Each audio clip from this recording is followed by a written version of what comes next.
Olá, querido amigo, a paz de Deus esteja com você. Estou muito feliz de mais uma vez estarmos aqui para estudarmos a palavra de Deus. Hoje estamos começando mais um trimestre do estudo da lição da Escola Sabatina. A lição que estaremos estudando é as 3 mensagens do Apocalipse. E contente por você estar conosco e mais os nossos irmãos aqui convidados que sempre estão estudando a palavra de Deus. E nesse momento vamos juntos abordar essa lição. Está começando mais um programa Lições para a Eternidade.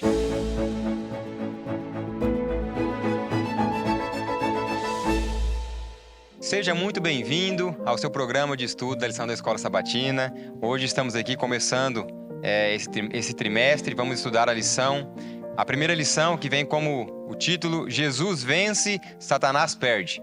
Mas antes de nós entrarmos nessa lição, mais uma vez gostaria de deixar para você aqui qual é a lição que nós estamos estudando agora. A lição é a nova lição desse trimestre, que vai falar sobre as 3 mensagens do Apocalipse, né? As mensagens importantes para a nossa atualidade. Então eu creio que essa lição vai ser muito edificante para a nossa vida. E mais uma vez fica aí o apelo, vamos comprar lições com comentários da profetisa Ellen Goldwhite. E queria apresentar aqui mais uma vez os meus companheiros de estudo. À minha direita está o irmão Daniel, o irmão Alexandre. À minha esquerda, mais uma vez, o pastor Joeli e o irmão Harry. Amém. E é com grande satisfação que nós estamos aqui para estudar essa lição, né? Um tema importante. Amém. Nós finalizamos aí o trimestre passado falando sobre finanças, sobre administração, e foi muito importante para nós. Acredito que foi muito importante para vocês também que nos acompanham. Mas agora nós vamos entrar com um tema que envolve muito a nossa salvação, né? Entender, compreender e aplicar a tripla mensagem angélica. Amém. Alguns dos irmãos têm algum comentário para fazer já referente a essa lição? O que vocês acham dessa lição? Será que ela promete? O que vai ter para nós aí? Então, eu gostaria de deixar o meu olá para os nossos amigos que estão nos assistindo, que acompanham os nossos vídeos, que curtem, que compartilham. Nós estamos muito felizes porque sem vocês esse trabalho não seria possível, né? E nós estamos muito felizes por isso. Eu gostaria de já abrir aqui lendo um texto maravilhoso que eu encontrei nesse livro de profecia, que fala assim, que a terceira mensagem angélica, a grande verdade probante para nossos dias, deve ser ensinada em todas as nossas instituições. Ou seja, em todas as nossas instituições devem ser ensinada a terceira mensagem angélica. E nós vamos estudar sobre as 3 mensagens angélicas nesses 3 meses, né? E o texto continua dizendo assim, que é desígnio de Deus que por meio das mensagens angélicas, né, por meio destas instituições, seja dada esta advertência especial e irradiem para o mundo resplandecentes como raio de luz. O tempo é breve e acha-se sobre nós o perigo dos últimos dias. Cumpre-nos vigiar e orar e estudar e dar ouvidos às lições que nos são apresentadas em Daniel e Apocalipse. Isso está em Conselhos aos Estudantes, página 114. Muito bom comentário da irmã White, né, que nos motiva a estudar a palavra de Deus, estudar principalmente esse livro que nós vamos estudar esse trimestre, que é o livro do Apocalipse. Amém. Graça e paz a todos, aos meus queridos aqui presentes, aqueles que nos assistirão pela internet.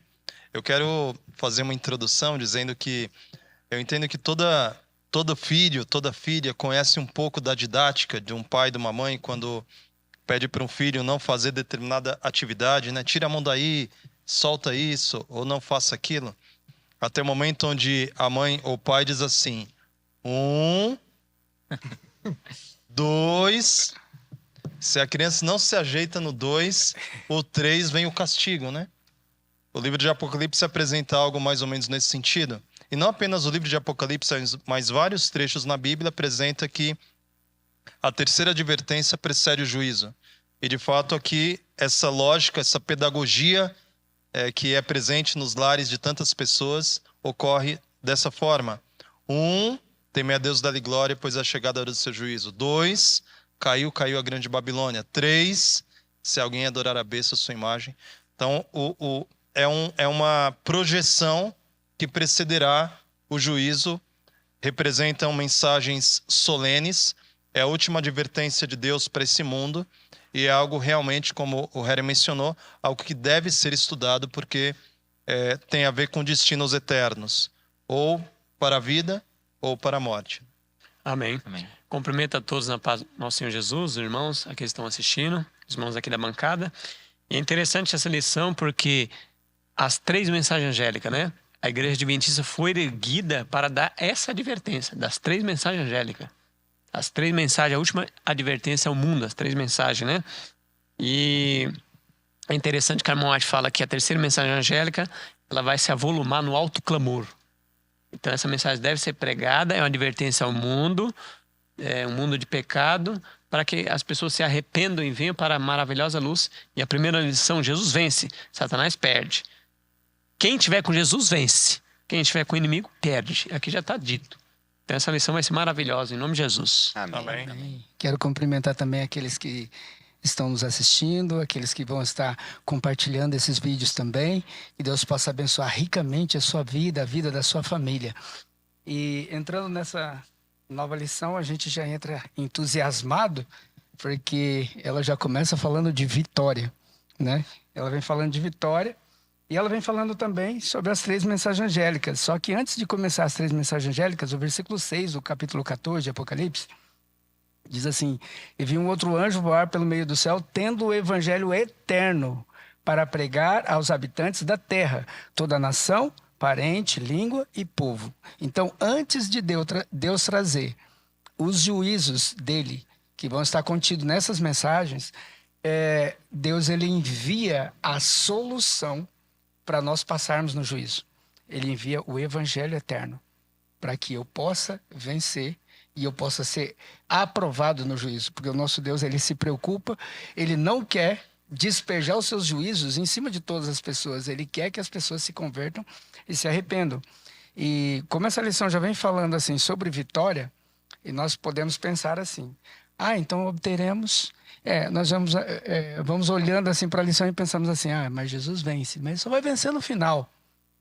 Só que Jesus ele já começa vencendo, ele sai vencendo para vencer. Ele já começou vencendo, ele teve uma vida de vitórias e ele vem como todo vencedor. Amém. E o livro de Apocalipse, em todas as igrejas, tem promessas ao vencedor. Mas será que nós só vencemos no final? Que nós podemos pensar, né? Mas só vamos vencer todas as coisas no final. Livro Mensagens Escolhidas, volume 3, página 140, diz assim: Jesus mostrou que o homem podia vencer. O Senhor Jesus veio ao nosso mundo não para revelar o que Deus podia fazer, e sim o que o homem podia realizar mediante a fé no poder de Deus, para ajudar em toda a emergência. O homem deve, pela fé, ser participante da natureza divina e vencer toda a tentação com que é assaltado. O Senhor requer agora que todo filho e filha de Adão, pela fé em Jesus Cristo, o sirva na natureza humana que temos atualmente. Então, já podemos vencer o pecado, vencer a nossa própria natureza nos dias de hoje. Ele falou nem um pecado, vencer toda a tentação. Não é nem para cair, vence antes. A tentação. Então, Deus ele dá a solução antes de vir realmente o juízo, né? Então, ele tem o objetivo que nós passemos no juízo. Amém. E essa sua fala é importante enfatizar que pecado não tem relação com natureza. Exatamente. Haja vista que Satanás, sendo um anjo, pecou no céu.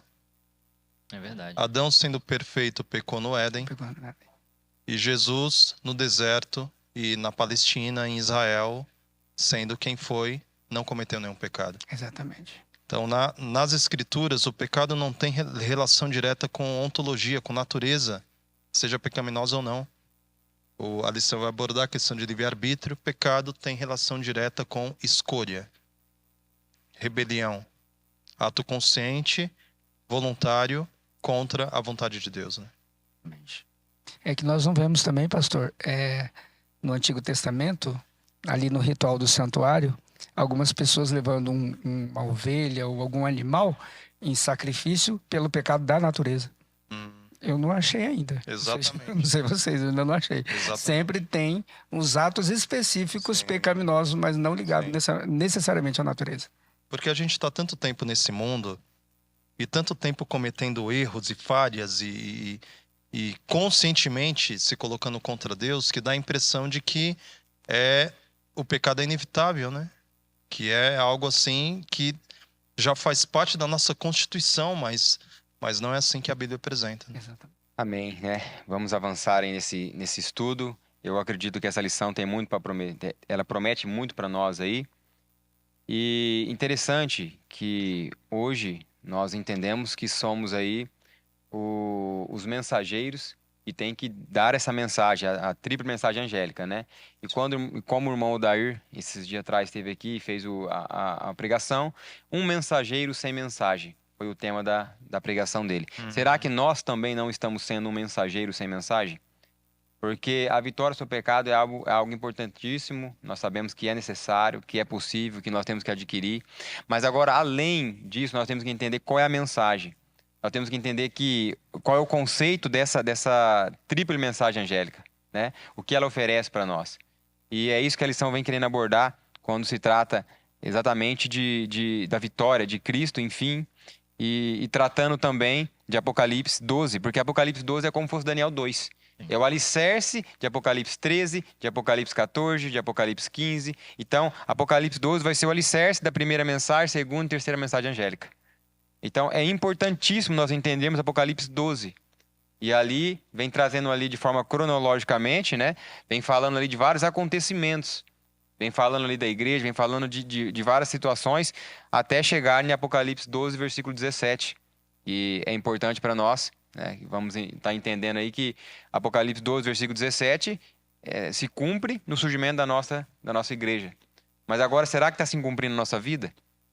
É isso que a lição, eu acredito que ela vai também trazer para nós uma possibilidade de nós vivermos a profecia nos nossos dias, mas também aplicar a força e o poder que ela tem na nossa vida. Então, pessoal, aqui na lição 1, nós tivemos aqui como verso para memorizar: o dragão ficou irado com a mulher e foi travar guerra com o restante da descendência dela, ou seja, os que guardam os mandamentos de Deus e têm o testemunho de Jesus. Que bênção. Um verso muito Que me chama a interessante. atenção aqui, no capítulo 12 de Apocalipse, mostra que nem por força nem por violência, porque os elementos que vencem no Apocalipse 12 é uma mulher e um cordeiro contra um dragão. Um dragão é uma figura, de certa forma, aí, mitológica, grandiosa, com força, Intimidador, né? intimidador e etc. Entretanto, a mulher prevalece porque ela foi protegida e o cordeiro vence o dragão. Amém. Deus não se impressiona com os elementos que comunicam força para nós, seres humanos.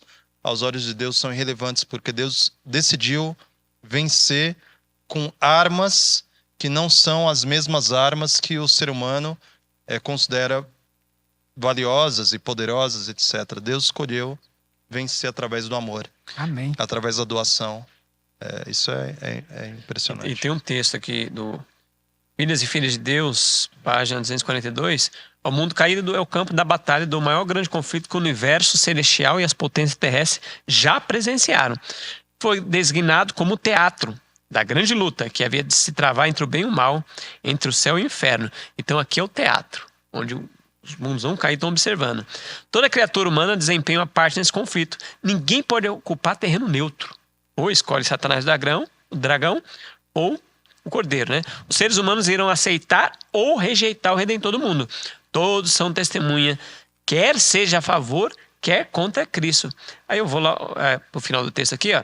Aquele que no poder de Cristo vencer o grande inimigo de Deus e do ser humano, ocuparão nas cortes celestiais uma posição acima dos anjos não caídos. Amém. Olha, ou seja, o dragão foi expulso, em Apocalipse 12, e agora os filhos de Deus que aceitaram Jesus vão estar acima dos anjos, ou seja, acima daqueles anjos que caíram.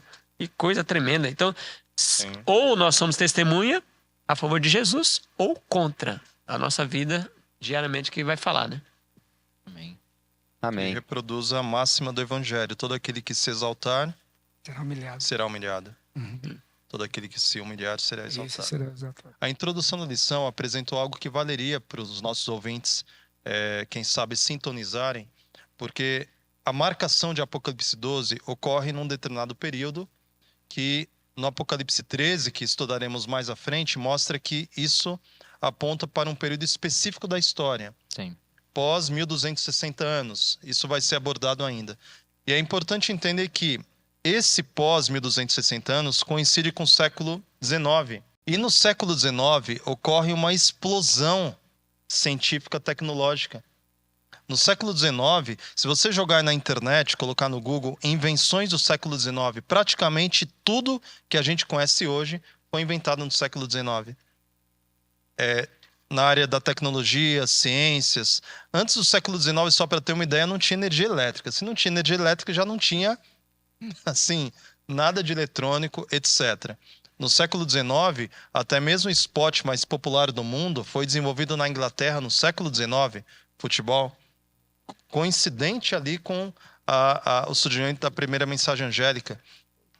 As principais obras, como A Evolução das Espécies, de Charles Darwin, o Livro dos Espíritos, de Allan Kardec,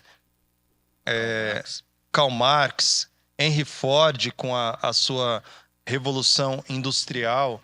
O mundo como nós conhecemos hoje, ele começou a ser formatado no século XIX, e é nesse contexto que Deus apresenta a primeira mensagem angélica. Seria coincidência?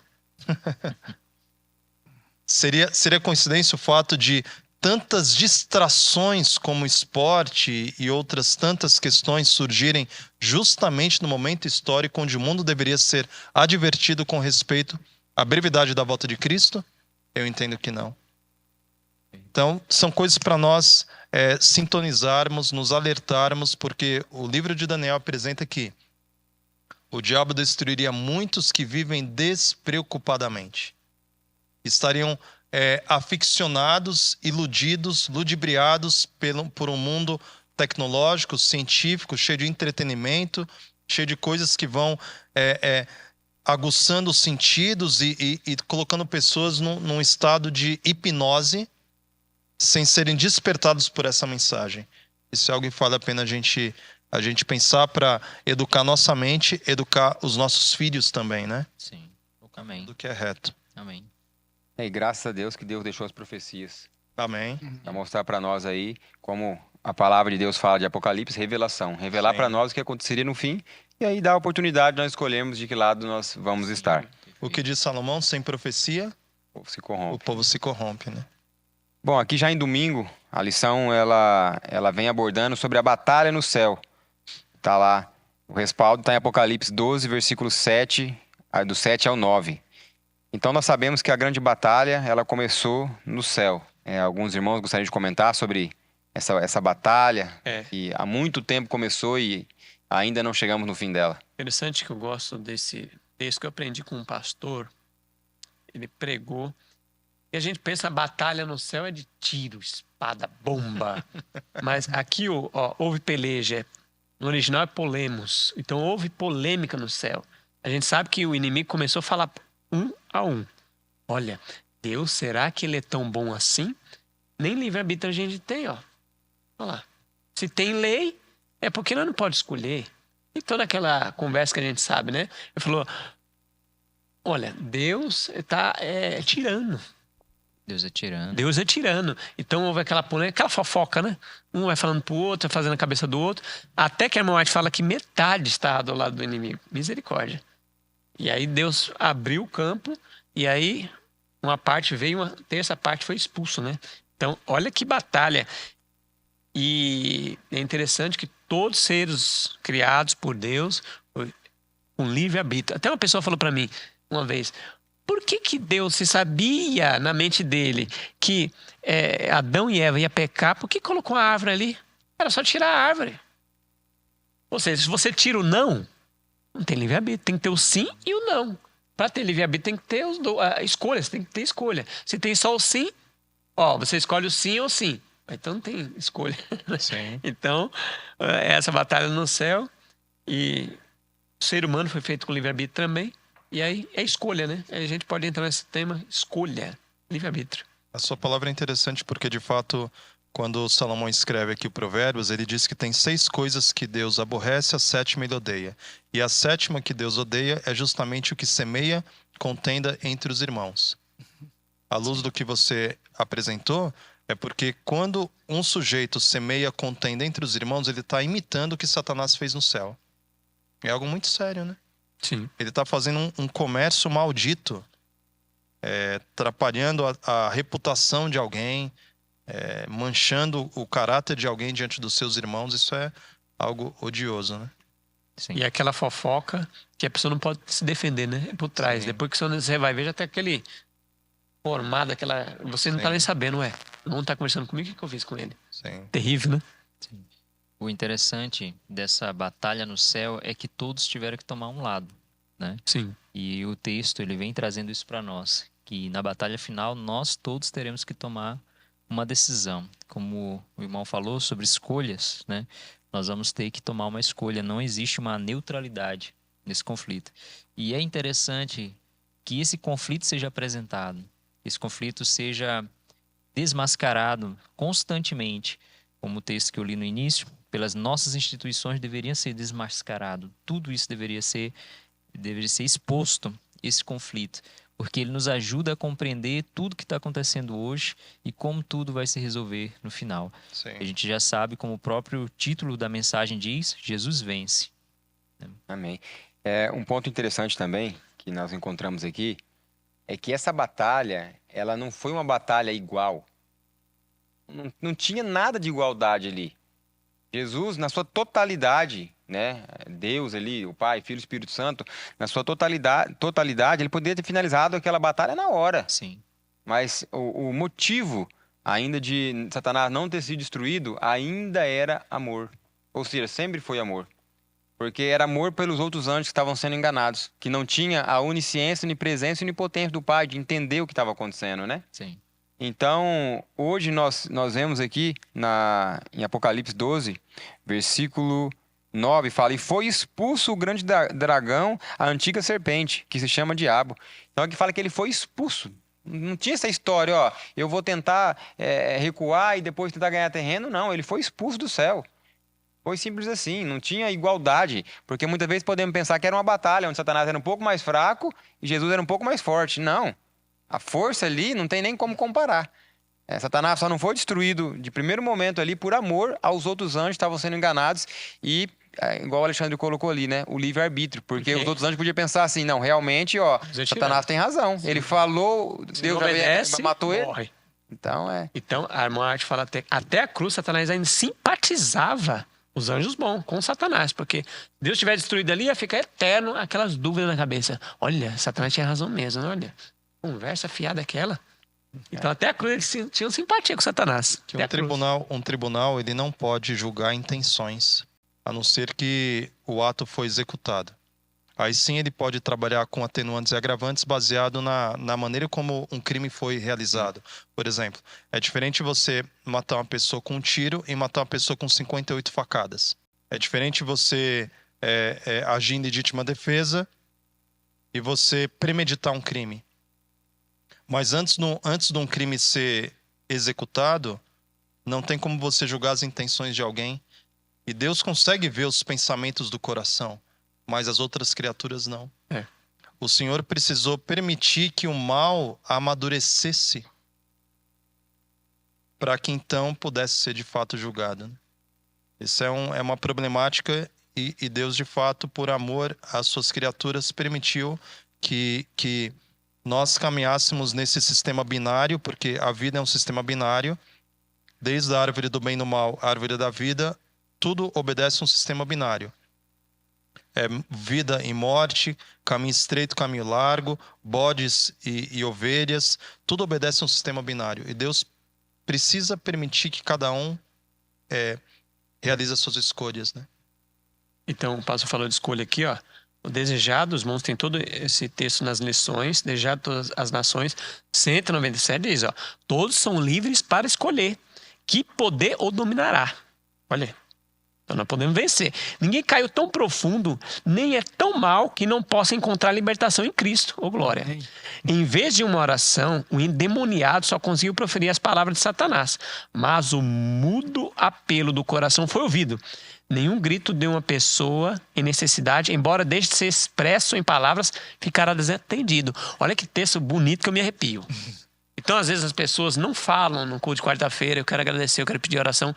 Fica quietinho ali, chorando só no quarto, ninguém tá sabendo. E a pessoa tá ali, ó. Puxa, esse irmão deve estar bem. Mas Deus sabe que tá no coração. E aquele endemoniado, ele não conseguiu gritar, tá cheio de demônio. O demônio que gritou. Mas Deus ouviu o que está no anseio do coração. Então, ele, aquele endemoniado, ele não queria escolher Satanás. Por alguma coisa aconteceu que ele caiu na mão do inimigo. E aí, no íntimo coração, eu quero ser dominado por Deus. Jesus libertou. Ô, glória. Uma tentativa, um grito de desesperado de socorro foi atendido por Cristo do outro lado do mar. Cristo acalma a tempestade, vai lá. Porque Jesus só foi lá e pregou para aquele homem, libertou ele e foi embora. Exatamente. E nós vemos também esses gritos desesperados, essa tentativa de socorro, quando Pedro afunda. Salva-me, Senhor, uma oração mais curta da história, e Cristo vem ali, estende a mão e salva. Sim. Uma coisa que eu queria pontuar aqui também, na questão do livre-arbítrio, é que nós vemos que os anjos têm, nós vemos que Satanás teve, nós vemos que o ser humano também tem. Sim. E ficou aqui uma perguntinha de rodapé que eu achei muito interessante, né? Sim. Já que nós temos esse livre-arbítrio que custou tão caro, vai custar tão caro para Cristo, como que a gente deveria exercer o nosso livre-arbítrio? Eu coloquei aqui com temor e com tremor. Eu posso fazer as minhas escolhas, mas eu tenho que temer e eu tenho que reverenciar e respeitar a Deus antes de tomar as minhas decisões. Então você julgar porque é aquilo que eu faço, né? Exato. Se eu sei que aquilo que eu como vai fazer mal, e eu como, e eu pego uma doença através desse, eu sabendo que não podia, né? Eu tenho luz. Como é que poder que eu vou ter de orar? Deus, me livra. Mas, filho, eu te falei 50 anos sobre isso e tu persistiu. Claro que a gente não está falando de pessoas que estão na ignorância, tá? É um Alexandre Dantas que já conhece a mensagem, sabe, já iluminou a mente. Eu falo, eu vou fazer porque eu quero. Eu sei que é errado. Aí é terrível. Como que eu vou orar depois para me ser liberto disso? Eu escolhi o inimigo. Até o inimigo vai falar, ele me escolheu. Como é que você pode tirar ele de mim? Ele me escolheu. A Eu escolha entendo que... A escolha Desculpa. tem um poder maravilhoso para o bem e para o mal. Eu entendo que o ápice do livre-arbítrio é você renunciar à sua própria vontade. Então, uma criança, ela vai aprendendo a exercer o seu livre-arbítrio sendo cerceada pela consciência dos pais. Sim. Então, quem tem filho sabe que você precisa falar, filha, não morde a orelha do seu amiguinho, não enfia o dedo no olho do seu coleguinha. Tipo assim, eles vão aprendendo a exercitar o livre-arbítrio baseado em cerceamento. Em educação, como um aio, né? O livro de Gálatas fala sobre isso. Agora, um homem maduro, uma mulher madura em Cristo, o ícone do uso do livre-arbítrio é Jesus no Getsemane. Jesus no Getsemane, ele abriu mão do seu direito de escolher por si mesmo e permitiu que a vontade do Pai fosse feita na sua vida. Amém. Amém. E ali, ele venceu para que nós pudéssemos vencer pelo glória. sangue do Cordeiro. Amém. Amém. Amém. Tem uma citação, ou uma passagem, né, da palavra de Deus, que realmente traz para mim uma visão que nós corremos muito risco de quando nós tentamos compreender como Deus compreende, ou tentamos pensar como Deus. Porque a palavra de Deus revela para nós, e Ele é onisciente. Então, se Ele é onisciente, Ele sabe de todas as coisas. Nós entendemos que Ele sabe o fim desde o começo. Sim. Então, existe aquela velha pergunta, por que que Ele criou Satanás sabendo que Satanás ia cair? Para mim, isso é a maior prova do livre-arbítrio. Porque ali na mente de Deus, quando ele estava ali organizando para criar os anjos, veio a questão de Satanás. E aí se ele falasse, não, bom, esse aqui lá na frente vai cair, eu não vou criar. Isso aí não existiria, não seria livre-arbítrio, não existiria o livre-arbítrio. Porque nós queremos pensar com a nossa mente. Um exemplo, se você tem ali na sua empresa, você está contratando e tem alguém ali que você sabe que aquele ali vai te dar um prejuízo no futuro, você fala, não, esse eu não vou contratar. Por quê? Porque eu já sei, então eu não vou fazer isso. E a forma de Deus ver é diferente, porque claro que na minha empresa, eu também tenho o livre-arbítrio de escolher quem eu contrato ou não contrato. né? Mas se Cristo ali, se Deus ali falasse, não, eu não vou criar Satanás porque ele vai se rebelar lá na frente, ele tiraria o livre-arbítrio. Sim. Eu só vou criar aquele que eu tenho certeza que não vai cair. O Espírito de Profecia fala que os detalhes, as minúcias, como surgiu o pecado, é um mistério. Que nós nunca vamos chegar, né? É um mistério. Como surgiu? A gente roda a cabeça e daqui a pouco a pessoa vira um ateu. Há coisa que Deus revela, há coisa que Deus não vai revelar e nós temos que crer pela fé e se jogar nos braços do Pai. Amém. Exatamente. Sim. E se nós formos olhar para esse lado aí, né, que Deus sabe todas as coisas, então ele sabe o que vai acontecer amanhã comigo, a pessoa corre o risco de parar de confiar. Né? Não, se não tem nada que eu possa fazer, já é como uma predestinação, vai acontecer. Entra nesse tema aí, predestinação. Na Aí realidade é tem os dois caminhos. Sim. Né? E lá em Deuteronômio larga bem claro isso daí. Lá fala, aí que eu ponho perante você o caminho da vida e o caminho da morte. E eu ainda exorto, ande pelo caminho da vida. Sim. Então, é claro, as nossas escolhas é que vai decidir o nosso futuro, que vai decidir como vai ser a nossa vida. E essa sua fala, Kleber, ela é muito profunda, porque veja, Gênesis 2:7 diz assim: então formou o Senhor Deus ao homem do pó da terra, e lhe soprou nas narinas o fôlego de vida, e o homem passou a ser alma vivente. Tem coisas implícitas nesse verso em cima dessa sua palavra, veja. Quando o Senhor Deus formou o homem da terra, do pó da terra, e fez aquela estátua sem vida, o Senhor sabia, olha, Adão comerá do fruto proibido, ele terá filhos e filhas, a esmagadora maioria será rebelde, a esmagadora maioria se revoltará contra a palavra do Senhor, haverão guerras, haverão crimes, violência, pecado, etc, etc, etc. Entretanto, o texto diz que Deus assoprou nas narinas de Adão. Então, é um amor que foge à nossa compreensão. Mesmo sabendo, e esse sopro tiraria o sopro dele na cruz. Exatamente. Tiraria o fôlego dele na cruz. E se a gente comparar, você falou numa empresa, veja, eu vou falar com pai e com mãe aqui. Imagina que você vai ter um filho e você tem uma revelação de que esse seu filho vai se envolver com drogas, com crime, com violência, vai bater na mãe, vai xingar o pai, vai preso e depois morre numa rebelião dentro de uma cadeia. Vamos supor que você consegue ter a visão que o filho que você vai gerar vai passar por toda essa trajetória e morre perdido. Eu pergunto, você ainda assim ter esse filho? Dura pergunta. Né? Ainda assim você a nossa mente humana, na hora, ela recua. Não, é melhor não ter esse filho. Então Deus pagou um preço ilimitado. Deus tem um amor ilimitado. E esse preço ilimitado é que nos dá a garantia da vitória sobre todas as coisas. Porque Deus não poupou. Deus não mediu sacrifício, não mediu esforços. O livro de Romanos capítulo 8 é uma alusão a essa vitória grandiosa. O céu está a nosso favor. Se Deus é por nós, ninguém será contra nós. Por isso que Apocalipse 12 tem essa exclamação: eles, pois, o venceram por causa do sangue do Cordeiro. Se Cristo fez tudo isso por você e por mim, não há razão alguma para nós esmorecermos, fraquejarmos, perdermos enfim... A gente foi feito para avançar em Cristo, né? E por dentro dessa fala, pastor, porque eu creio, nós cremos que Jesus é Deus. E Deus, o Pai, são um. Por quê? Senão ele seria um Deus covarde. Ou seja, ele sabe que vai acontecer o mal, então ele cria uma criatura para morrer pelas suas criaturas, porque eu não vou mexer com isso não, porque eu não vou sofrer. Deixa um que eu crio e morre por eles e eu não sinto nada. Aqueles que creem que Jesus é uma criatura. Não tem lógica. Então, quando Jesus morre, o pai está morrendo lá e o pai está sofrendo também. Porque são Deus. E Deus se fez criatura. Isso. Amém. Amém. Não deixando de ser quem já era. Sim. Ou seja, Jesus é tanto Deus quanto homem. Né? Sim. Amém. Avançando para segunda-feira aqui, vai o título aqui fala ataque satânico.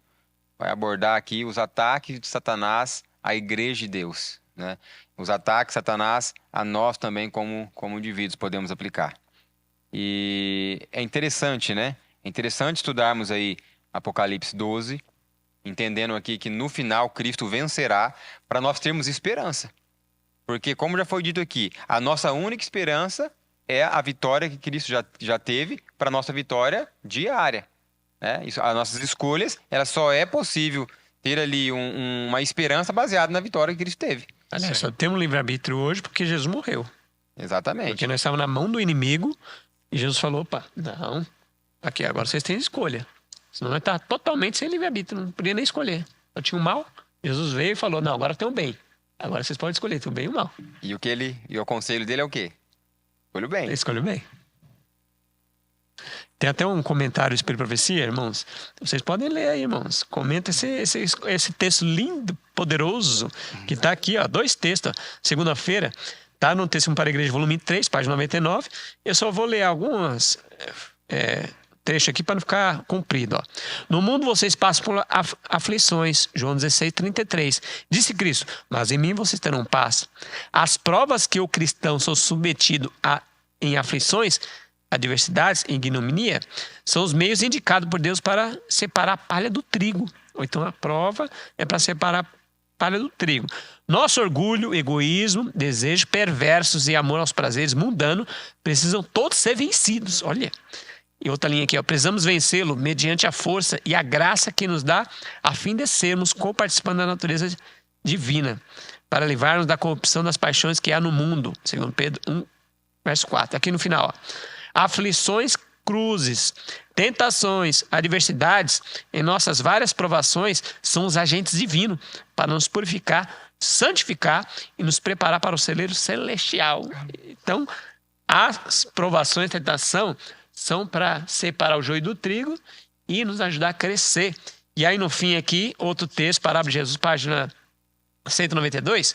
Almeje cultivar toda a graça de caráter para a glória do Mestre. Amém. Você deve agradar a Deus em cada aspecto da formação do seu caráter. Isso você pode fazer, porque Enoque lhe agradou, embora vivesse uma época degenerada. E a Enoque em nosso tempo. Então toda a lição está abordando a livre escolha. E se a gente escolher Jesus, nós venceremos. Enoque venceu, possamos vencer a tentação, possamos vencer a depressão. Qualquer coisa em Cristo nós podemos vencer e passar pela prova. Cristo passou pela prova quando ele chegou na prova da angústia lá. Ou seja, Pai, livra-me se puder. Mas se não, seja feita a tua vontade. Então vai chegar uma hora que a gente vai pular, como a irmã Ash tem aquela visão, que uma corda que estava presa, ninguém sabe onde, né? E aí todos pularam ali no final, pela fé mesmo, né? Amém. Amém. Amém. Essa mensagem de segunda me lembrou outros momentos em que o inimigo ele atuou atacando também, como foi no caso do tempo de Moisés, né? Havia uma mensagem que viria um libertador e ali, lógico que o faraó naquela época não tinha essa noção, mas o inimigo sabia, né? E ali houve também um grande massacre de crianças. E na época de Jesus também, né? Porque o Apocalipse aqui 12 vem falar da mulher que deu à luz, né? Dando à luz, e o dragão queria tragar esse filho. E ele usou ali do poder governamental naquele momento para tentar eliminar Jesus da profecia, porque ele sabia que esse era o momento certo. Essa era a plenitude dos tempos, ele conhecia as profecias de Daniel, ele sabia que o Salvador estava para vir. Então, ele lançou um ataque, né, covarde para tentar impedir que a profecia se cumprisse. E isso se reflete em nosso dia a dia. O inimigo todos os dias nos ataca, porque ele sabe que se nós estivermos prontos, ele definitivamente vai deixar de existir. Então, nós precisamos estar atentos, nos consagrando a cada dia, nos entregando, pedindo o batismo do Espírito Santo diariamente. Amém. Amém. É importante entender como que Satanás nos ataca, né? Porque a lição ela vem trazendo aqui em Apocalipse 12, versículo 4 e 6, inclusive aqui pede para nós descrevermos o que é o dragão, o que é a mulher, filho do homem e o cetro de ferro. E aí muitas pessoas às vezes podem imaginar Satanás como um dragão vindo para poder nos combater. E hoje nós já vimos aí em várias vezes citações de pessoas que falam assim, não, Apocalipse não deve ler. Apocalipse é um livro que deixa você doido, é um livro que ele é selado e tal, e é tão contra o próprio Apocalipse porque no começo já fala revelação. Então, é interessante nós pararmos para avaliar isso aqui. E o dragão? Satanás. Mas Satanás, ele está em todo lugar, em cada polegada da terra, servo do Senhor diz que ele está. Ele pode usar um animal para poder te tentar, ele pode usar uma pessoa para poder te tentar. Então, ele pode usar várias formas de tentar, né? A mulher significa igreja em profecia, filho do homem, Jesus Cristo. Então, é importante nós entendermos esses detalhes para nós sabermos como que está hoje a nossa igreja, ou seja, a realidade profética. Satanás, ele está lutando contra quem? Contra a mulher, que é a igreja. Mas nós sabemos que a vitória veio em torno de quem? Do Filho do homem, que é Jesus. Um filho se vos deu. Então, eu acho que é interessante também, porque às vezes pode ser que alguém que não nos acompanha ainda no canal chega aqui e fala, bom, mas o que é dragão? Dragão que eu sei nos filmes é aquele bicho que abre a boca e solta fogo. O que é a mulher? O que tem a ver? O dragão tá correndo atrás da mulher, mas o que isso tem a ver com religião? Então é interessante entendermos que dragão significa Satanás, mulher, igreja, filho do homem, Jesus Cristo. E o cetro também, o cetro de ferro, né? Significa uma forma de O governo de governo Deus. forte, vencedor. Ferro Governo porque eterno é a eterno. pedra que bate no pé da estátua de esmiuça Nabucodonosor. tudo. Exatamente. Esmiuça os reinos daqui e institui o reino eterno do nosso Amém. Salvador. Louvado Glória a seja Deus, né? Glória a E Deus. essa a gente percebe ali que a igreja de Deus é eterna, e ela vem no deserto, e ela vem vindo até os últimos dias. E hoje é entregue para nós, a sétima igreja, nós no último período, essas três mensagens angélicas. Então essa igreja vem, Deus sempre teve a igreja. Desde que lá no céu, aqui na terra, Deus sempre teve. Nem que fosse um fiel, foi a igreja de Deus. Então Deus sempre teve, a maioria debandando para o inimigo, mas a minoria sendo vencedora, andando, é a igreja de Deus. Exatamente. A igreja de Deus é um povo. E nós vamos ver mais para frente quem é esse povo, o que eles fazem para ser povo de Deus nesses últimos dias. Amém. E o objetivo de Satanás é justamente destruir essa igreja. É. Desde o início, quando ele se rebelou, o objetivo era destruir essa igreja. Destruir. Então, até o final a gente vai enfrentar essa batalha. É interessante também, eu acredito que nós deveríamos abrir um parênteses aqui para entrar num ponto importante. Satanás, ele trabalha de forma assim, ele tem várias formas, né, diversas, ele tem várias formas de trabalhar. E uma das formas de Satanás trabalhar é dentro da própria igreja, tentando, como já foi dito aqui, colocar irmão contra irmão, uma divergência em pensamentos em pontos cruciais, tais como vitória sobre o pecado, nós já abordamos aqui. Então, Santuário. santuário. Então, os ataques de Satanás, nós não podemos, como adventistas, ficar preocupados só com os ataques externos, não. Mas eu acho que deveríamos nos preocupar mais com os ataques internos, que é os ataques à nossa mensagem. Sim. Ataques que é crucial para a nossa vida eterna. Sim. Eu vejo que é importante nós avaliarmos essa lição, aprendermos e de forma primária aplicar na nossa vida, para que nós não venhamos ser achados em falta quando for tratado o nosso caso. A respeito da igreja, né? Deus sempre teve uma igreja. Fez lembrar aqui que em Jeremias, capítulo 52, no verso 30, diz que Nabucodonosor levou 4.600 pessoas para a Babilônia. Dessas 4.600, 3 não dobraram o joelho diante da estátua de ouro de 60 côvados de altura, que equivale a 30 metros de altura. Então, eventualmente, e o livro de Apocalipse mostra isso, fala sobre o remanescente, é justamente o texto áureo da lição. O remanescente pode, eventualmente, ter uma proporção muito, assim, uma disparidade enorme. Porque 4.600, só 3 não dobraram o joelho a Baal, a estátua de Nabucodonosor. Nos dias de Noé, 8 foram salvos. Então, veja, a disparidade realmente... Isso mostra muitas coisas. Primeiro, Deus não está com a maioria. Eventualmente, uma maioria pode estar errada. Se você ler Gênesis... Eu costumo dizer, eu fiz um estudo já para os meus filhos, quando eles eram menores, e eu mostrei para eles que a primeira página da Bíblia nos livra de sermos enganados. Porque na primeira página da Bíblia já você derruba o ateísmo, derruba o darwinismo, derruba uma série de ideologias presentes no mundo hoje só com a primeira página da Bíblia. E na primeira página da Bíblia já diz que Deus criou o mundo em 7 dias literais e no 7º dia descansou. Não tinha judeu, não tinha adventista, não tinha batido o 7º dia, não tinha ninguém. Era Deus, Adão e Eva, e houve um descanso, houve o sábado. A esmagadora maioria do mundo hoje não guarda o sábado. Nós somos uma minoria. Nós estamos aí entre 0,% do planeta hoje.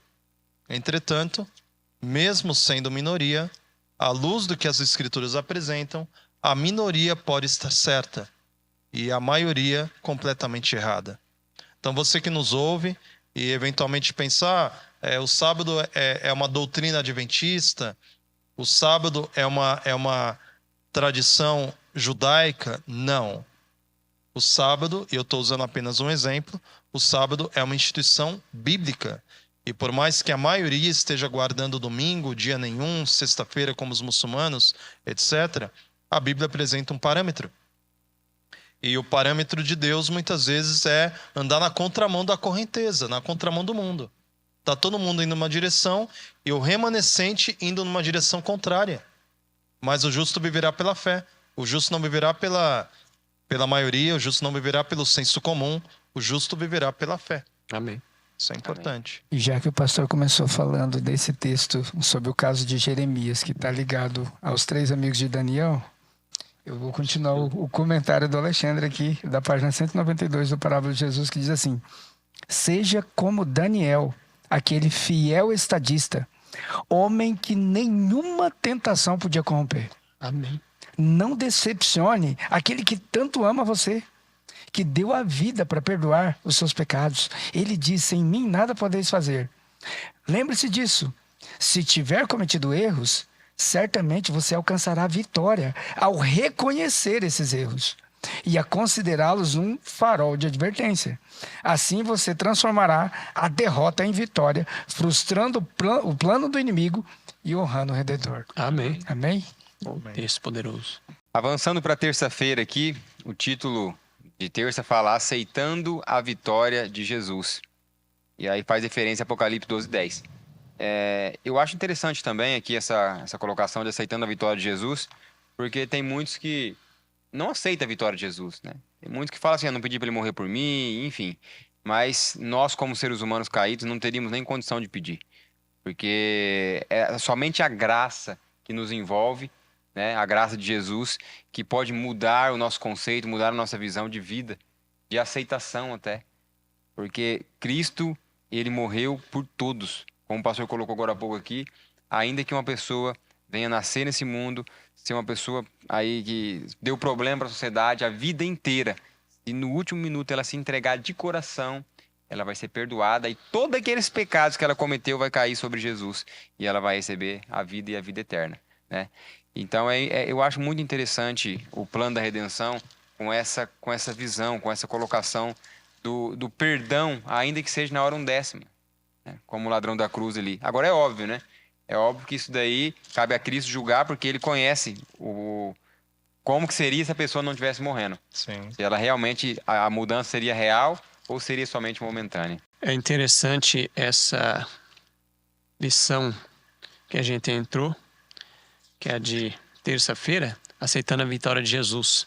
E a vitória de Jesus não é só aceitar intelectualmente, né? É aceitar no íntimo da alma. Como a graça, o irmão até citou, a graça não é só um perdão, mas ela, Tito 2, verso 11, porque a graça de Deus se manifestou salvadora a todos os homens, o perdão, né? Todos que quiserem ter um perdão.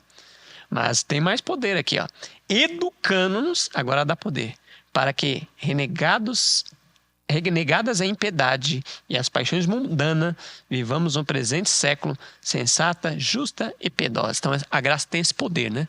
De nos perdoar e nos santificar. Oh, coisa linda. Amém. Aí tem um texto do Espírito de Profecia aqui, bem curtinho. Os irmãos que têm a lição podem ler totalmente aí o texto. Comentário Bíblico Adventista, volume 7, página 1088. O Comentário Bíblico Adventista, irmão, principalmente o comentário da irmã White, é uma benção. Você tem que comprar isso aí, viu? Todos quantos queiram podem ser vencedores. Se eu quiser, eu posso ser vencedor. Eu querer. Esforcemos-nos, é claro, crendo em Deus, é Ele que dá poder. Eu tenho que querer, é o livre-arbítrio, né? Esforcemos-nos fervorosamente para alcançar a norma colocada diante de nós. Qual é a norma? É os mandamentos de Deus, vitória sobre o pecado, perfeição. Cristo conhece nossas fraquezas, Ele conhece. E a Ele devemos ir diariamente em busca de auxílio. Não nos é necessário obter força com um mês de antecedência. Devemos vencer cada dia. Exato. Tem até um hino, né? Jovem vencedor a cada dia. Esses hinos que a gente canta, irmão, é hinos poderosos. É vencedor a cada dia mesmo. Venço eu a cada dia, caminhando a escada de santificação. Ô, glória. A cada dia basta o seu mal, né? Sim. Aqui Apocalipse 12, versículo 10, fala do vencedor. Fala que é Cristo. Sabemos que Cristo ele é o vencedor, mas se tem um vencedor, também tem um perdedor. Tem um derrotado, né? E eu queria chamar a atenção aqui para os irmãos sobre a palavra diabo. O sinônimo dela é vomitado. E se nós vemos para o livro de Isaías, capítulo 14, versículo 19, diz assim: Tu, porém, és lançado para fora da tua sepultura, como um ramo abominável, como as vestes daqueles que são assassinados, atravessados com uma espada e precipitados para pedras da cova, como um cadáver a ser pisoteado. Ou seja, no momento do milênio, durante o tempo que Satanás vai ficar aqui, até a sepultura vai rejeitá-lo, né? Ele não vai morrer. Ele vai continuar vivo durante esse tempo pensando no que ele fez. E aqui ele foi vomitado do céu. Depois ele é vomitado do coração daqueles que servem a Deus. Ele vai ser vomitado da sepultura. E no final ele vai ser destruído. Então nós sabemos que nós temos um vencedor. E nós sabemos também que o povo de Deus, que serve a Deus, pode ser vencedor. E ao invés de ser vomitado, ele vai ser aceito no amado. Se nós nos dedicarmos, entregarmos a nossa vida completamente a Deus, em vez de sermos rejeitados, vamos ser aceitos no amado, abraçado por nosso Deus. Ô, glória. Amém. Apocalipse 12, versículo 11, é um texto bem bonito também, mas bem difícil de se cumprir, né? Porque aqui mostra realmente uma entrega, uma renúncia. Porque uma coisa é você lutar contra bens, contra a ganância, né, contra ganância a bens materiais, né, amor aos bens, ao dinheiro, mas aqui está falando da própria vida. Aqueles que não amaram nem sequer a própria vida. Fala, eles, pois, o venceram por causa do sangue do Cordeiro e por causa da palavra do testemunho que deram, e mesmo em face da morte, não amaram a própria vida. Amém. Olhando para a história, nós podemos quase enumerar milhões ou milhares de pessoas que perderam a vida ali no 1260 anos ali, né? O poder do império ali, o poder da igreja romana. Quantas pessoas que não amaram a própria vida? Quantas pessoas que não amaram a própria vida? E hoje, às vezes, nós estamos aí preocupados se vamos comer isso ou não vamos comer, se precisamos vestir tal veste ou se não precisamos vestir, se vamos morar no campo ou se vamos morar na cidade, se temos que fazer renúncia ou se não temos que fazer renúncia. E eu vejo que realmente no fim dos dias, quando nós voltarmos a ser perseguidos pela palavra de Deus, vai ter que se cumprir isso aqui na nossa vida. Não vamos estar amando a própria vida. Amém. É interessante esse comentário do Kleber, porque aqui tem dois aspectos nesse texto. Eles não venceram apenas pelo sangue do Cordeiro, mas também pelo testemunho que deram, não amando a própria vida até a morte. 2 pontos, vou puxar aqui a sardinha pro meu lado, que é a parte da música, né? Porque tem uma canção no nosso cenário que diz assim: de teu pecado te queres livrar?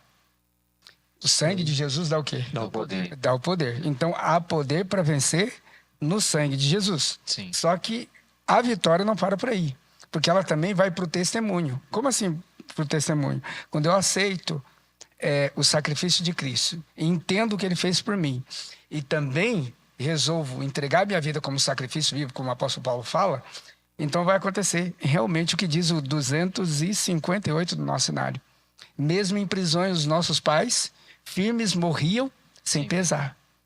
Merecem nossa imitação antes morrer do que pecar. A fé dos nossos pais, né? Então, e mesmo em face da morte, não amam a própria vida, mas estão, assim como o mestre morreu, estarão também dispostos a morrer, se for o caso, pelo mestre, né? A lição, ela vem trazendo uma sequência interessante, né? Se você pegar domingo, vai falar a batalha no céu.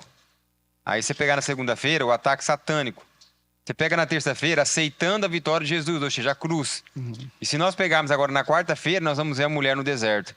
Porque depois ali da cruz, entendemos que teve 1260 anos, onde a mulher ali, ela foi acolhida, né, pelo deserto. E em Apocalipse 12, principalmente o versículo 14 ao 16, diz assim: E foram dadas à mulher as 2 asas da grande águia, para que voasse até o deserto, ao seu lugar, aí onde é sustentada durante um tempo, tempos e metade de um tempo, fora da vista da serpente. Então a serpente arrojou da sua boca atrás da mulher água como um rio, a fim de fazer com que ela fosse arrebatada pelo rio. A terra, porém, socorreu a mulher, e a terra abriu a boca e engoliu o rio, que o dragão tinha arrojado de sua boca. Então aqui é muito importante essa parte, porque vem mostrando para nós que a perseguição de Satanás contra a igreja de Deus nunca termina. Só vai terminar realmente no fim, né? A palavra nunca é para a atualidade, mas vai ter um fim, glória a Deus, né? Mas mesmo quando a mulher foi acolhida, recebeu a asa de água e voou para o deserto, foi acolhida, Satanás ali foi atrás dela. E tem um texto que está no Grande Conflito, que diz assim, ó: As 2 asas de grande águia, primeiramente faz referência à fuga contínua dos valdenses e outros cristãos para os vales alpinos, montanhas onde as águias fazem seus ninhos. Por trás dos elevados baluartes das montanhas, em todos os tempos, refúgio dos perseguidos e oprimidos, os valdenses encontraram esconderijo. Ali, durante 1000 anos, testemunhas da verdade mantiveram a antiga fé. Deus providenciara para seu povo um santuário de majestosa grandeza, de acordo com as extraordinárias verdades confiadas à sua guarda. Para os fiéis exilados, eram as montanhas um emblema da imutável justiça de Jeová.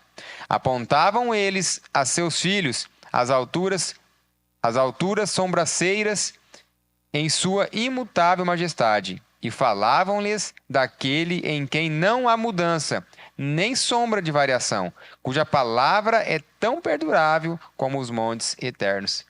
Eu achei interessante isso aqui, porque aqui mostra que de forma primária, quando eles voaram ali com asas de águias, foram para as montanhas. E hoje, no fim dos dias agora, nós sabemos que a palavra de Deus relata para nós que vai ter um tempo que nós vamos ter que descansar. E para onde que é que nós vamos fugir? Porque hoje não é o dia de fuga. Hoje é saída para o campo, mas vai ter a fuga para o campo. E nós vamos fugir para onde? Para um outro deserto? Para as montanhas. Porque na atualidade agora, quando chegar o tempo da fuga, a redenção está muito próxima. E continuando a história, dentro do texto, os valdenses ali, depois veio a reforma no século XVI, no começo do século XVI, reformou. E aí o que acontece? Depois, os reformadores, veio o Calvino, a igreja da Inglaterra, a igreja anglicana do Estado, agora começou a perseguir os protestantes, os puritanos, e aí eles fogem, vão lá para a Nova Terra, Estados Unidos, que é a terra que acolhe o povo, e aí há um novo mundo, né, que eles falam, os Estados Unidos da América, sem lei, sem papa, e agora com liberdade para adorar. E aí nós sabemos o Apocalipse 13, que sobe da terra, né, que é os Estados Unidos nos últimos dias. Aí você vê como que Deus guiou o seu povo. E interessante só um ponto: toda vez que a igreja vira igreja estatal, há perseguição. Igreja e Estado nunca podem se unir.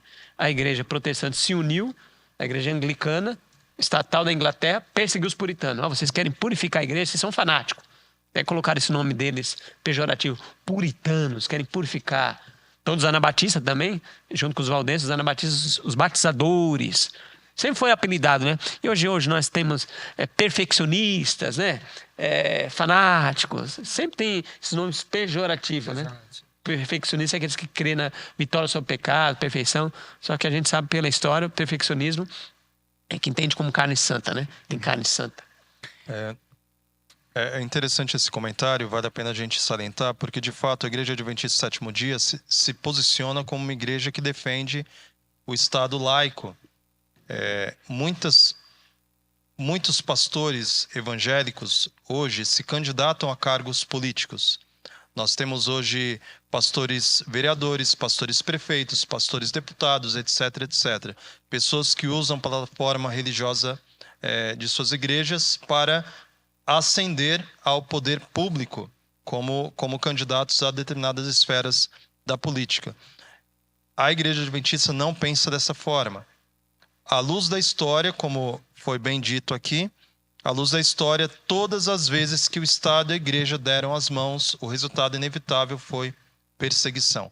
O que podemos ver hoje com mais clareza esse fenômeno é o Estado Islâmico, que ocorre em alguns países do Oriente Médio.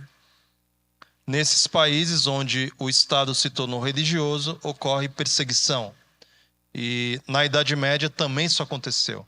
E, infelizmente, o que Apocalipse 13 apresenta é que essa união entre poder político e religioso que ocorreu na Idade Média está sendo imitada pelo protestantismo atualmente. As bancadas evangélicas, as câmaras hoje de deputados, onde tem muitos congressistas que são líderes religiosos tentando implementar leis civis com caráter religioso, apesar de parecer algo bom, a exemplo da história, sempre ocorrerá perseguição contra aqueles que não acatam estas leis. Precisamos, então, ter uma mente mais lúcida sobre esse fenômeno. Aqui se aplica aquela máxima: há caminhos que para o homem parecem direito, mas ao final são caminhos de morte. Como bem disse aqui, Estado e Igreja não podem dar as mãos. O Estado não pode se tornar tendencioso. Ele deve exercer direito, né? Promover direito e deveres para todos. Isso é importante. E a Igreja Adventista defende também a liberdade religiosa. Sim. Qualquer um é livre para escolher que religião quer, que igreja que quiser ir. E a gente defende com unhas e dentes. Mas se um adventista fosse presidente, vocês iam gostar, né? Não. Mesmo assim, a gente não ia gostar. Porque mesmo a Igreja Adventista do Sétimo Dia ela se tornasse igreja estatal, nós teríamos que ser contra. Não pode. Porque não pode ter perseguição forçada às pessoas, como Nabucodonosor falou. Agora sim, o reino tem que aceitar Jesus e quem não for vai ser destruído a casa. Deus falou, não, isso aí não. Nem por força, nem por violência. E a história dos Estados Unidos, ela teve uma luta muito grande no surgimento dele ali. Né? Porque quando surgiu os Estados Unidos, ou seja, os cristãos, os fiéis, fugindo ali da Europa para a América, eles ali eles começaram a se organizar, porque foi vindo muita gente, várias pessoas, só que junto com as pessoas que eram fiéis a Deus, vinham os outros que só estavam atrás do ouro, da riqueza, né? Porque é uma terra nova. Então ali, na tentativa de se organizar, ali o conceito da maioria na época era: vamos colocar aqui na política ou na liderança somente pessoas que são fiéis a Deus. E aí Roger Willis, Ellen White conta isso, né, no Grande Conflito. Roger Willis se levantou contra essa visão e falou assim: não, nós não podemos misturar as coisas. Por quê? Porque se nós fizermos esse conceito, o que vai acontecer? Já que só pode se candidatar para a política cristão, então eu vou entrar na igreja, eu vou fingir que eu sou um cristão, e aí eu vou entrar na política. Então Ellen White, ela relata ali no Grande Conflito que foi uma luta muito grande. Roger Willis teve que fugir porque eles quiseram até ali atrapalhar a vida dele, para não falar coisas piores, né? E graças a Deus que isso não aconteceu. E depois na instituição dos Estados Unidos está ali liberdade civil e liberdade religiosa. Mas os Estados Unidos também passou por esse processo. E nós vamos ver aí, mais para frente nas profecias vai dizer que vamos ter um problema muito sério no nosso mundo, porque a igreja, mais uma vez, vai se unir ao Estado para forçar, para perseguir. E isso toda vez que aconteceu, como o pastor colocou, as piores situações aconteceu aí, desde de pessoas sofrerem as piores torturas, né? Torturas, essa é a palavra. Esse período mencionado aqui na lição que foi o período, né, de 538 a 1798, né?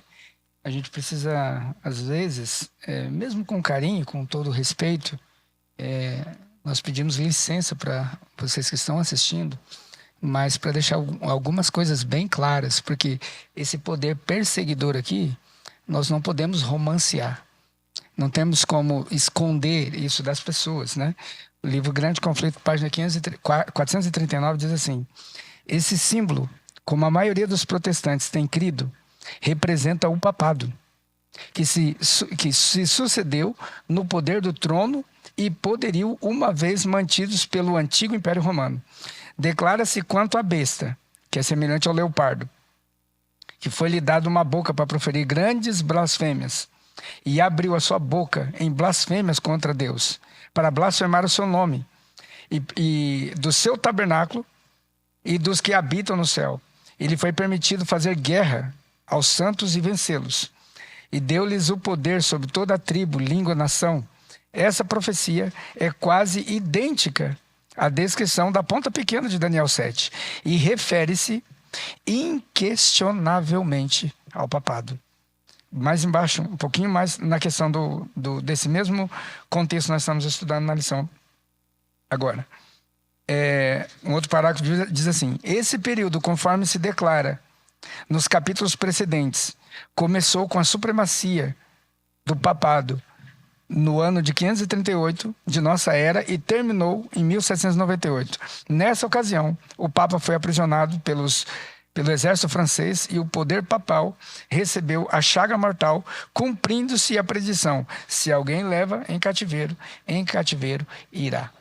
Então, uma coisa, às vezes nós falamos, mas é só um poder perseguidor, ou uma igreja corrupta, coisa desse tipo. Precisamos ser claros, né? A palavra de Deus pede para que nós sejamos claros. E o Grande Conflito fala, inquestionavelmente é o papado. E esse poder vai voltar novamente. Por isso que a gente tem que ser alicerçado em Jesus. Sim. Esse poder voltará, irá ser um decreto dominical. Aqueles que não guardar esse domingo serão perseguidos e tem que rejeitar o sábado. Então, por isso que a gente tem que tomar a decisão hoje, não esperar para os últimos dias, porque é difícil tomar a decisão assim em cima da hora, né? Fica meio... Agora que é a hora. Se ouvir a sua voz, não endureça o vosso coração. Amém. E talvez que você que está nos ouvindo, foi falar do decreto dominical, papado, o que significa tudo isso? Veja, você hoje tem uma ferramenta nas mãos, que é a internet. A internet, se bem usada, ela é uma bênção. Você pode pesquisar Blue Laws. Blue Laws, blue em inglês, azul. E laws, de leis, né? Se você pesquisar Blue Laws, vai verificar que existem em estados americanos essas chamadas Blue Laws, que são leis dominicais de imposição da observância do domingo como um dia religioso. E houve um tempo, ainda no século XIX, quando praticamente todos os estados americanos já tinham Blue Laws. E há documentos mostrando que quando há imposição de um dia de guarda com caráter civil, ou seja, uma lei civil com caráter religioso, aliás, isso inevitavelmente gera apostasia. Porque Deus não trabalha com coação de consciência. Deus, ele trabalha muito pelo contrário. Deus quer que nós sirvamos a ele de modo voluntário e consciente. Deus não usa força para coagir a nossa consciência. Quando o Estado assume esse caráter opressor de legislar sobre a consciência, isso gera apostasia.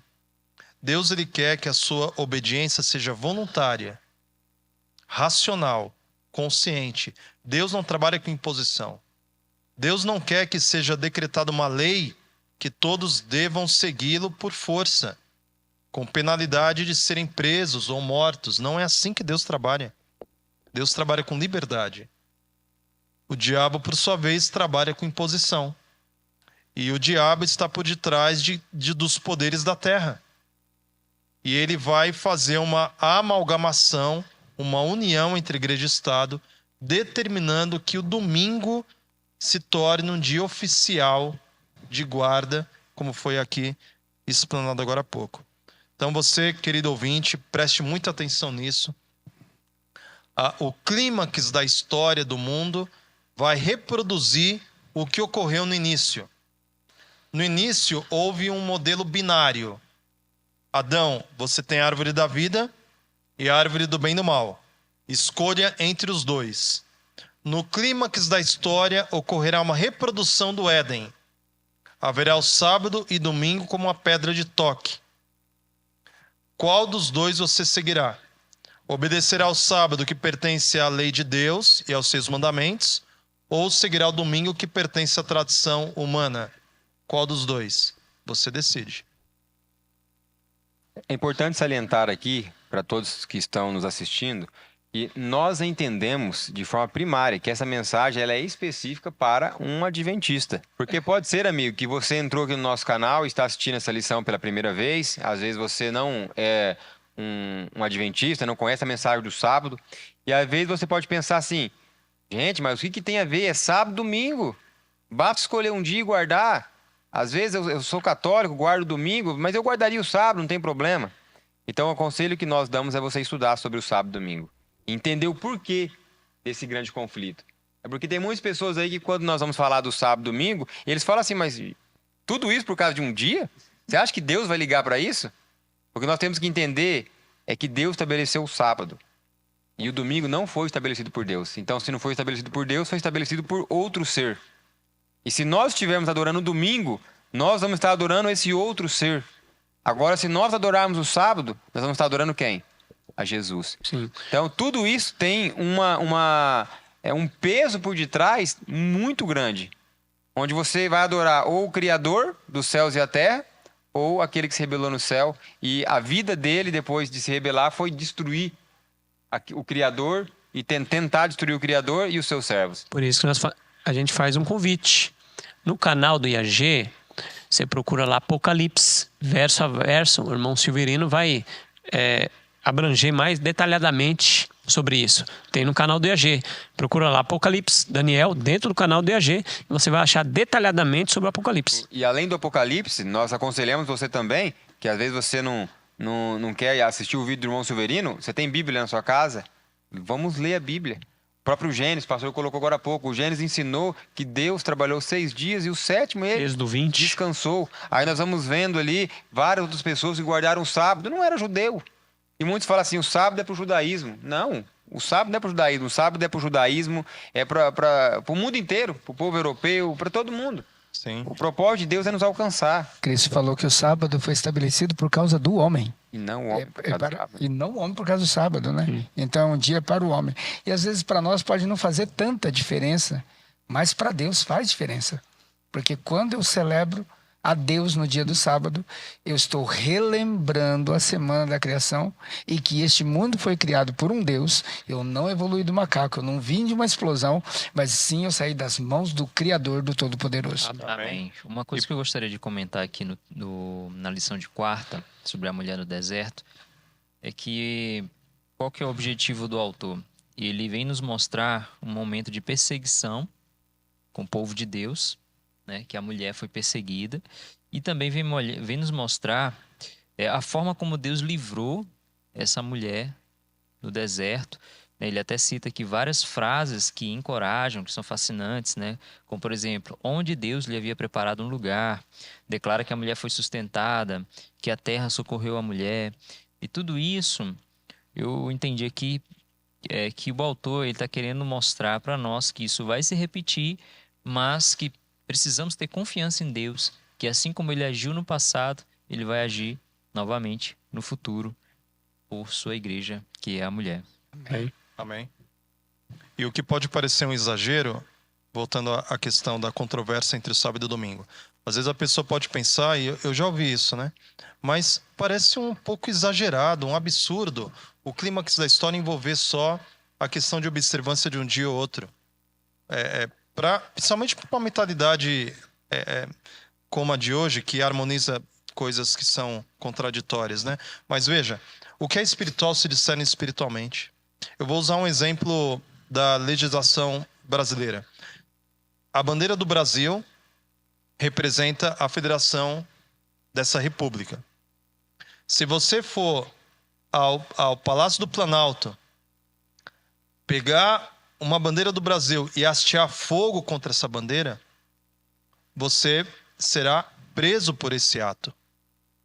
Porque aquela bandeira não é meramente um tecido. Aquela bandeira verde e amarela, ela representa uma instituição, ela representa uma nação, representa valores e uma série de princípios envolvidos numa república. Veja, o desrespeito ao sábado é como queimar uma bandeira. É como você ir contra um legislador, é você ir contra uma pátria celestial, é você ir contra as leis de um país vindouro. Então não é meramente você transgredir um dia ou trabalhar num dia, você está espiritualmente falando, simbolicamente, queimando uma bandeira, queimando um marco, desrespeitando a Deus. Então isso é muito sério, a gente precisa encarar com a seriedade que o tema exige. Sim. E pegando aí o embalo no que o senhor está falando, nós não precisamos entrar nem nos detalhes do sábado e domingo. Basta nós entrar no detalhe de Eva. Simplesmente não coma daquela árvore. O que tem a ver comer de uma árvore ali? Deus O é que tem a detalhista, ver né? é que Deus pediu algo para nós fazermos e a criatura não tem que discutir com o Criador, ela tem que atender o Criador. Aí Deus pede uma coisa, Satanás pede outra. E aí muitas vezes a criatura é tentada a desobedecer a Deus e obedecer a Satanás. Em quinta-feira, então, vai falar sobre o remanescente do tempo do fim, abordando Apocalipse 12, 17.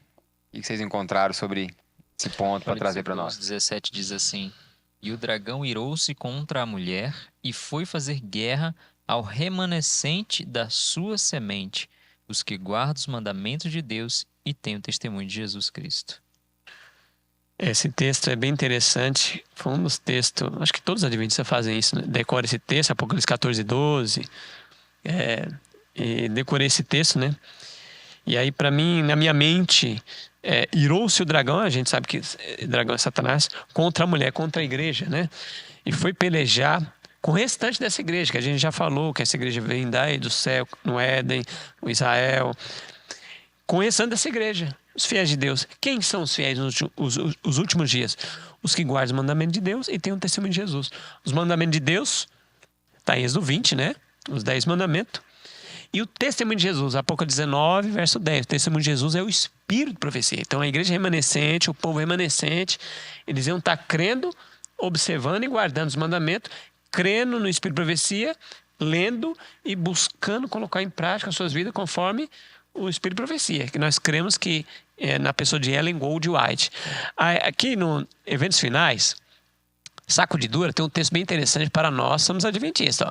Uma coisa é certa, os adventistas do sétimo dia se colocam sob estandarte de Satanás, abandonarão primeiro sua fé nas advertências e repreensões contidas no testemunho do Espírito de Deus. Então alguns falam assim, olha, vai se cumprir isso aqui quando as pessoas disserem assim, a igreja adventista oficial, o Espírito de profecia não é inspirado, fora. Bom, o texto não fala isso. Vai abandonar a repreensão contida no Espírito de profecia. Não, isso aqui é o tempo dela. O último engano de Satanás será anular o testemunho do Espírito de Deus. O que é anular? Não é dizer que está abolido. Anular não é tão inspirado, foi para a época dela, é só meditação e tal. Aqui, ó. Aí fala, continua no texto, quando a gente rejeita o espírito de profecia, vem uma torrente de erro de todas as espécies. Aí vem o ceticismo, dúvida acerca das escrituras, aí vai descendo a ladeira abaixo. Então, com nós, remanescentes, adventistas, rejeitar o testemunho, não está nem aí para as advertências contidas, vai descrever na Bíblia, que tem muitos, já está descrevendo na Bíblia, não sei o quê, e vai descendo a ladeira abaixo. Misericórdia. O grande problema aqui, Alexandre, não só com relação ao testemunho de Jesus, que é o espírito de profecia, Apocalipse 12, 17, 19, 10, mas também a primeira parte, né? Que guardam os mandamentos de Deus. E hoje há um pensamento de que não é possível guardar os mandamentos de Deus, e na verdade nós sabemos que isso é uma mentira de Satanás. Mensagens Colhidas, volume 3, página 139, diz assim: Ele refutou a acusação de Satanás. Sempre devemos ser gratos a Jesus Porque Jesus provou para nós, por fatos concretos, que o homem pode guardar os mandamentos de Deus, contradizendo a falsidade de Satanás, de que o homem não pode guardá-los. O grande mestre veio ao nosso mundo para estar à frente da humanidade, para assim elevar, santificar a humanidade por sua santa obediência a todos os requisitos de Deus, mostrando que é possível obedecer a todos os mandamentos de Deus.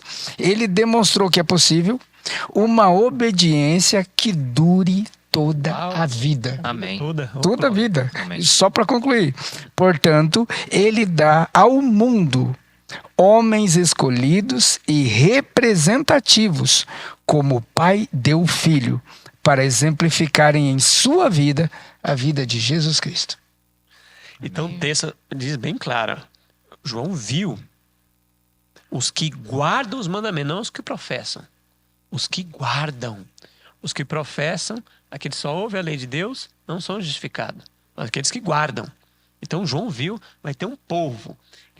O inimigo vai estar irado nos últimos dias, bem bravo com eles. Porque eles estarão guardando, refutando a ideia de Satanás e vão estar crendo no Espírito de Profecia.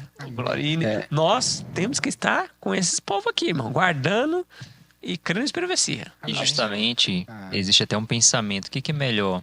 Receber a ira do cordeiro ou a ira do dragão? Né? Então, uma ira vamos receber, inevitavelmente. O que é melhor estar debaixo da ira do cordeiro ou da ira do dragão? Né? Então, às vezes a gente pensa muito assim: nossa, a ira do dragão vai cair sobre aqueles que guardam o mandamento de Deus. Né? A gente pode até ficar com medo, preocupado. Mas pior é aquele que vai sofrer a ira do cordeiro. Mesmo o cordeiro sendo um animal aparentemente inofensivo, né? E insignificante perto do dragão, como o pastor pontuou no início, né?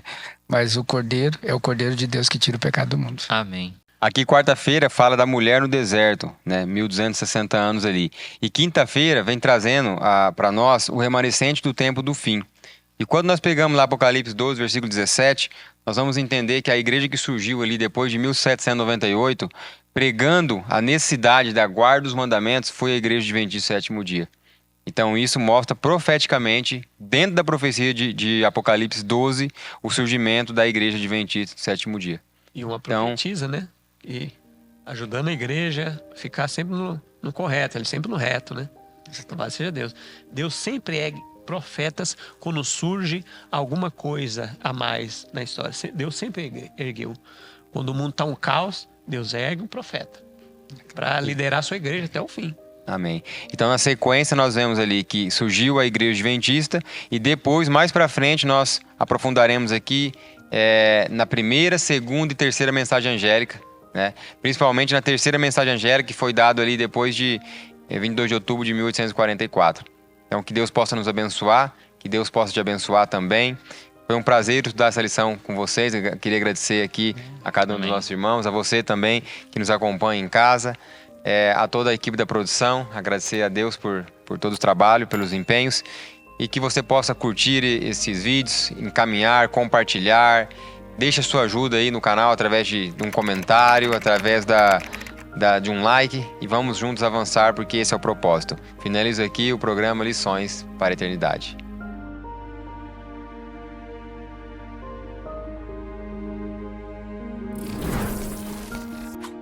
IAG.